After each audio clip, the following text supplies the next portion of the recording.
How you doing? My name is James Moore. I'm 19 years old and I'm the CEO and founder of RMDY Clothing.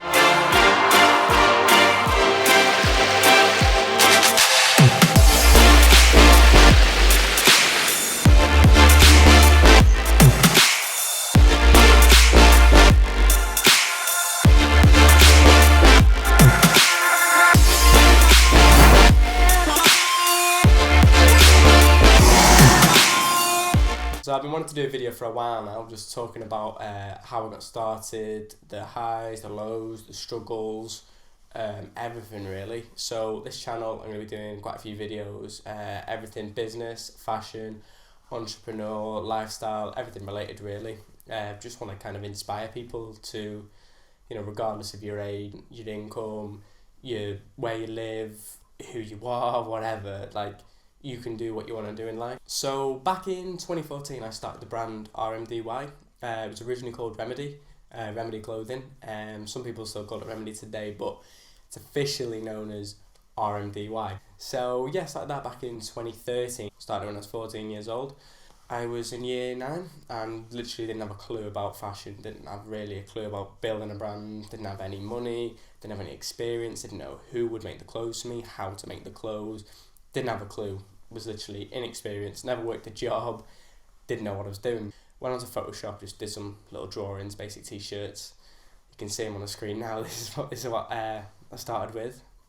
Basic, just squiggly logo and branded RMDY, and jobs are good. There was a lot of brands doing it at the time. There was a brand called Flux, Paradise, Hype, Ratchet, Idol. There's loads these little indie streetwear brands popping up at the time, and I was like, oh, these look really cool, I wish I could have a brand like that. And like I said before, didn't have a clue back then how to do anything, market the brand, anything like that, and it was just an idea. So yeah, I didn't think it would be hard at all starting a brand. I was very, very wrong. So if you've got a brand or a company or anything like that, you'll be able to relate and be like, starting a company, a business, brand, whatever is hard. And it was harder than it looked. So we got all of at the time, there was a lot of people who were Facebook famous. They were classed as what you call an influencer now. You'd pay them little money and they'd basically promote your brand on their page. Some people we worked with had in between 50,000 to 350,000 followers or likes at the time, and they were pushing our brand out to all their followers, and that was mad for us. I think the first week we launched, we'd used some influencers and it was nearly went to 1,000 likes just off, obviously it's not a lot now, but back then I was like, whoa, this is crazy. We started with 2 t-shirts, you'll see them on the screen now. They were a burgundy t-shirt and a blue t-shirt and a navy hat. So we originally ordered 10 of them, and however 11 came, and we sold these to our friends and anyone really around the area who was interested. So yeah, being at the age of 14 at the time, starting a brand, it was kind of weird to some people. It was different basically. No one else or my age was doing it. No one had started a brand, especially a fashion brand, and people talked, people laughed, people joked, people took the piss big time. I was literally criticised. People were like, why are you doing that shit? Always the joke. People would like to rip and take the piss, and I just took it really. I just took it on the chin. I was like, yeah, okay, yeah, fine, whatever, blah blah. But sometimes I did actually question. I was thinking, is it right to do this? Is it worth carrying on? If you're getting shit every day off people, and what's the point of carrying on? But I did carry on, obviously. I persevered, I ignored it all. I had some people around me who were dead positive, pushed me, and they were supportive, and I'm very grateful for that. But I look back on it now when people were laughing and joking and taking a piss and that, and it's kind of funny. You can see why, obviously being so young, 14, having a brand, of course people are going to laugh, of course people are going to joke. You're a kid at the end of the day. People change now. The people who laughed at me back then actually wear Remedy now and buy the stuff. So people change. It's funny. I laugh at it. So back in high school when I started the brand, it was kind of between GCSE period where you know, you've picked your options and you start talking about what to do next for your GCSEs, and then eventually a couple of years after A-levels and all that. I remember revising for exams and people talking like, I'm revising for my exams, what do you want to do when you're older? And I originally wanted to be a banker. I wanted to, you know, work in Canary Wharf and just, I didn't have a clue. I just wanted to be a banker and live in the city and do all that. But I still had this brand at the time, and you know, I'd joke and I'd say, I'm going to do Remedy full time. People were like, no, you're not. Like, nah, blah, blah. And I was even like, why am I saying this? I'm not going to do this full time. I was just talking out my arse, basically.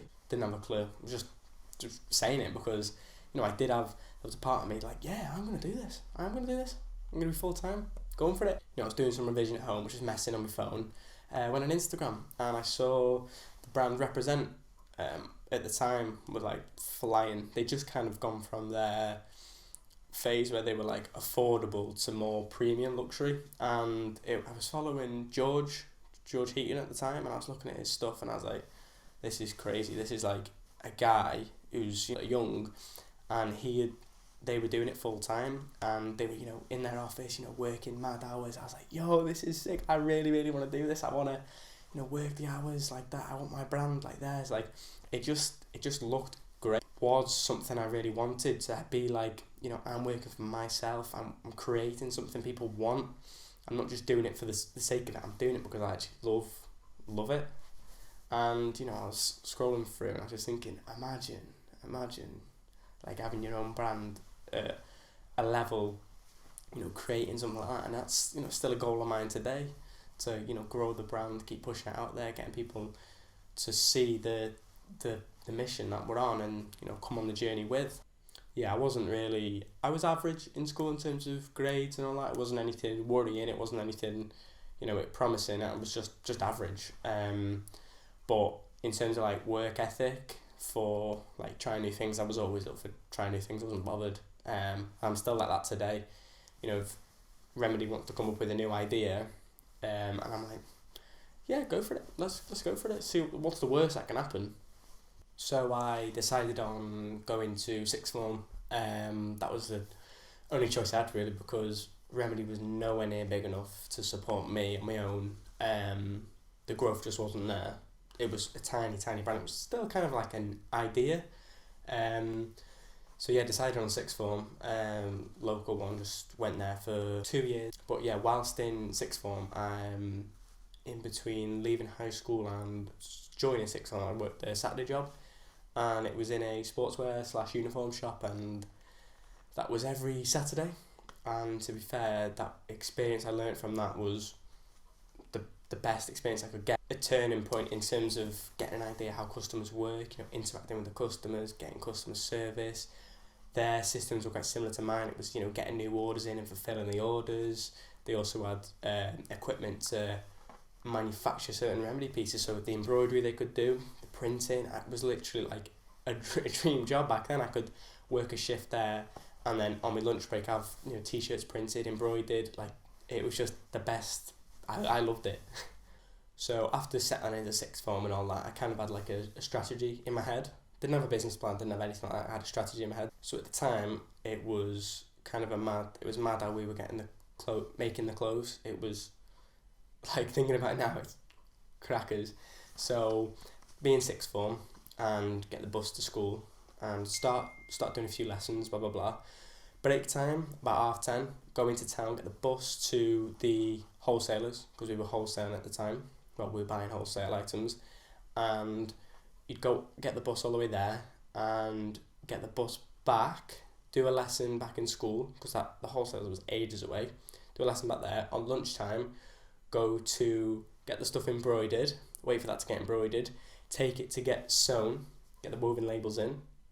Then after that was all done, tag them, pack the orders, take them to the post office, go back to school, and go back home. Then a few months after that, I still needed more money. Remedy wasn't growing enough, so I had to get a job in Iceland, stacking shelves. That was another good experience, you know.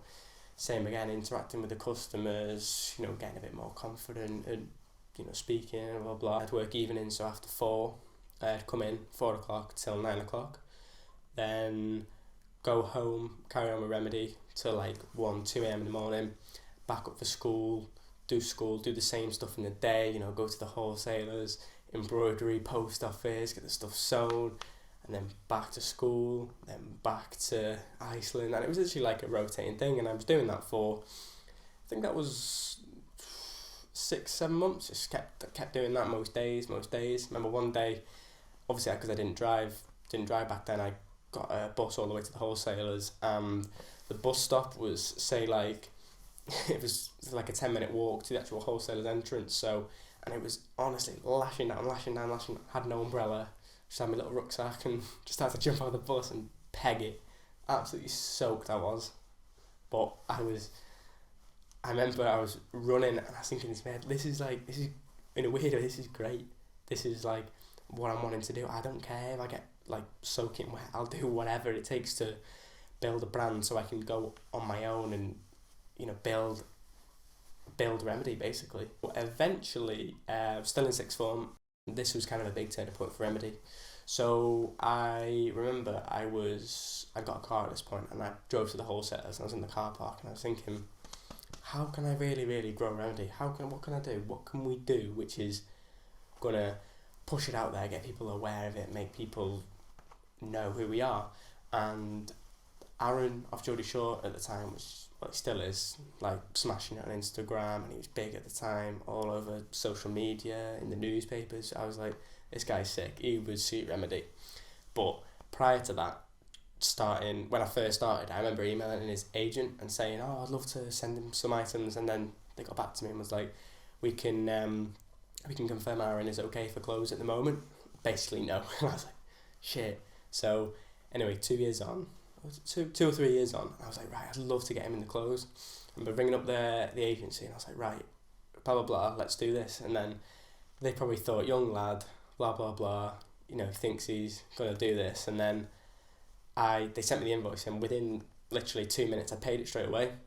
And then they rang me back like, whoa, you just paid the invoice? I'm like, yeah, I'm not messing around. I am not messing around. I'm trying to get this brand out there. I'll do whatever it takes, pay on the nail, I won't fuck about.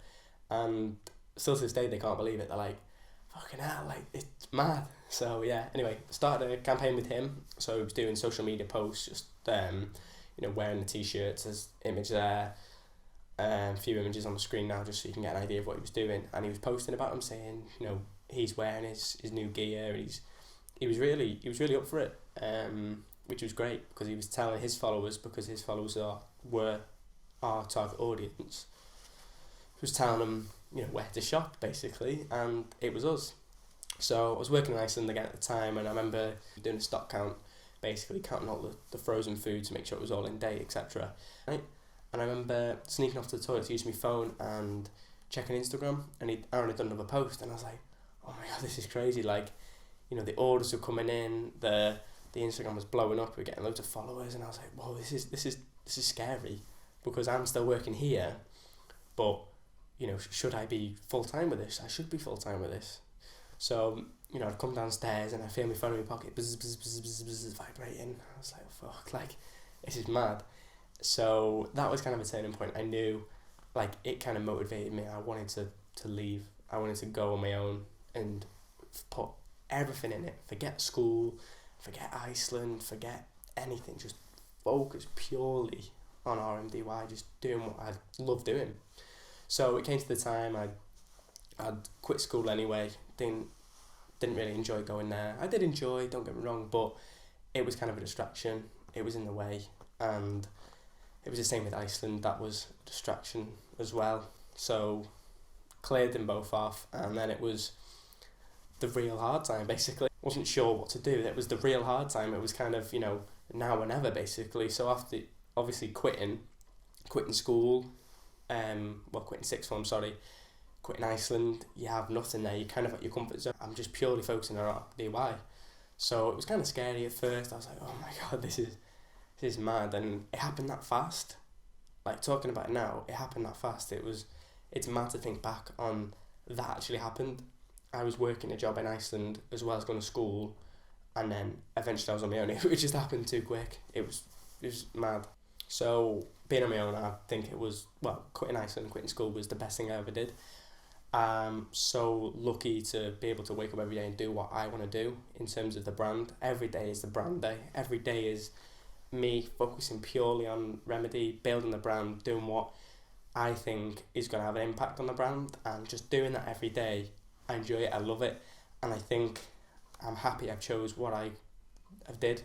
So, you know, at the time I was obviously petrified, like I'm on my own now, like shit, but I'm glad I've done it. It's so yeah, we after quitting, it was just purely focus every day. It's everything with the brand was just better. Everything just was quick. Everything improved. Everything was just how I wanted it to be, how I pictured it. And don't get me wrong, there's still ideas in my head now, and I'm keeping going in that. But it grew. So I noticed it was a turning point after leaving and cutting off any distractions. I came into a bit of a sticky situation. So I'd built up the audience big enough to start running my own stuff, getting stuff manufactured abroad. And there was a page that come up to me on Instagram like, yo, we'll make your clothes for you. And I was new to it all. I was like new to manufacturing. I didn't have a clue. I was like, yeah, go on. Yeah, let's go. Well, let's talk numbers, blah, blah, blah. So anyway, talking numbers, and the numbers would come back, and I was like, yo, I can do these, I can do this, I can get these amount of numbers to, you know, make it worthwhile creating my own stuff. So I made up some designs, 2 colour tracksuits. So it was a grey one with a white panel across the body and down the sleeve, and then it was a black one, a khaki one, same style. But anyway, sent them off to this manufacturer in Pakistan. Never met the guy. Talked over the phone now. He's very like towards me on the phone. He's like, yo, let's talk. All the time, you know, sending me ideas, and I kind of trusted the guy. He said he'd help me. He could see I was starting off. I was like, yo, this is great. I finally, you know, I haven't been doing it that long, and I've, you know, got a manufacturer ready. This is amazing. Anyway, send him the designs, and I remember he said, oh, how can you pay me? I said, oh, PayPal, no, you know, because you've got the protection of PayPal. Nah, he wanted Western Union, and I didn't know. I thought, yeah, I'm not bothered how I pay him as long as I get the stuff.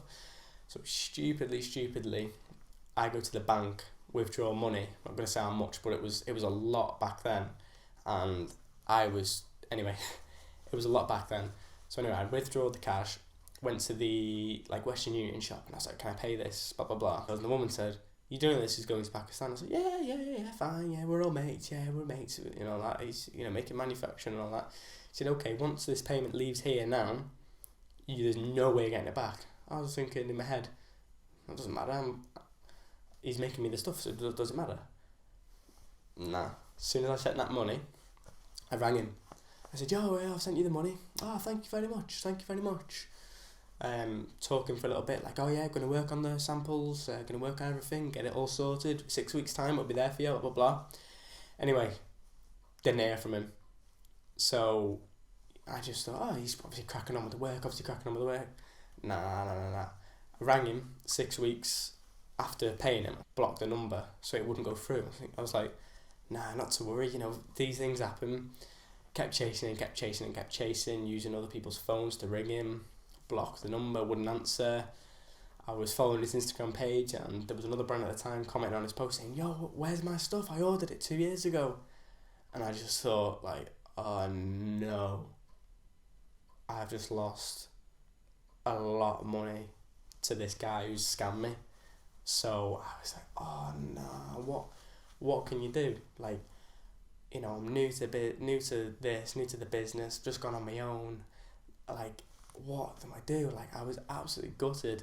Like, I'd worked so hard for that, and to, you know, have someone make you believe that they're gonna do stuff for you, and then they block you, and just I was devastated. But yeah, he scammed me basically. So out of pocket, I was devastated. I didn't have the designs, which was annoying because I was telling people, you know, I was making it clear that we were going to get these new designs out, but we didn't. So I was scammed. The only thing I've got from that today is no one is ever going to do that to me again. No one is ever going to come close to doing like scamming me. I'm not going to let it happen. I'm never going to pay upfront, never going to pay someone who I don't know, get a better relationship. But this is for like people who want to find a manufacturer, but do your research. because the first thing you type into Google, I'm not going to mention his name or his business, but you type this guy who scammed me, his name into Google, articles come up on Alibaba saying, yo, this guy scammed me, scammer. So if I'd have done my research, I would have been in pocket, but I was naive and just kind of went for it. You know, I had me family saying, are you sure you want to do it? Are you sure you're going to pay him? You know, is it the right thing to do? And I was like, yeah. Should have done my research. So it's a lesson, but I know for the fact it's never going to happen again. So with the brand now, 2019, I'm just going to carry on absolutely smashing it. Bring out the stuff we've got coming for summer is, I'm so pleased, so pleased with the designs that have come out, the fits on everything, the combinations you're going to be able to put together. It's just, I'm buzzing, I'm made up. So yeah, keep an eye out for that. The people we're going to be working with in 2019, some big people. So the content that we've got coming this year as well, also pretty big. We're doing some more documentary type videos, so we're not going to get too much into it, but it'll be following on from the series we originally did last year. We did a series, episode 1, pilot episode called Find Your Remedy. So it was us following a good mate of mine, Danny Dixon, on his path to becoming an MMA fighter. So we followed him in his training sessions, in his camp, just before his fight, preparing him, and then on his fight day, and then we interviewed him after and just spoke about his goals and what his remedy was. So, you know, what Remedy is now, Remedy is a brand which isn't just all about, you know, having fresh clothes, but it's about having a message as well. So it's not just writing on a t-shirt, it's a brand which talks to you and helps cure you, make you feel good, make you look good, make you just be a better person. And it kind of, the whole point of the documentary was for Danny to talk about his remedy and how his remedy is obviously MMA and fighting. That's his happiness. So that's what we're trying to push out with these documentaries we've got coming out. So they're going to be pretty sick, bringing you on the journey of the exciting stuff we've got coming up. And I'll be doing some other videos as well. I want to do a Q&A on the next video. So if you want to comment below some questions to ask me, or DM me on Instagram, DM me whatever, and I'll pick the best ones and answer them on the video, because the whole point, the reason why I'm doing this is, you know, it's something I've always wanted to do. I want to get more confidence built talking to a camera, and I want to build a page of my own where I can help inspire people, because I get a lot of people messaging me who are young also and starting a brand, and they want advice and all that, and I want to help people as much and inspire people, because I remember when I was younger, I was 14 at the time. There was no one who was my age. There was no one my age doing it. So, you know, I want to help inspire people as much as I can, because I didn't have the inspiration of someone who was young when I was young, if that makes sense. So yeah, thank you very much for taking the time to listen to this. I know I've probably dragged on a little bit, but if you want to hear even more of the story and how I got started, even more of the lows and the highs, whatever, I did a podcast in October with the guys over at Make It Masterminds. So I'll put the link of that in the bio, and you can go and have a listen to that. It's on Spotify and iTunes. Also my pages, I'll tag them below, my Instagram, the website. But yeah, no, thank you very much to everyone who supported me on the journey since being 14. I'm 19 years old now, so 5 years. I look forward to seeing Remedy's growth continue. I look forward to building more and more and more of this Remedy family and the team. So yeah, I appreciate everyone who likes the post, comments on the post, follows, buys, anyone who has an interest in the brand. I appreciate and thank you very much. So yeah, thank you for watching. Like I said, comment down below any questions you've got for the next video, and I'll see you later.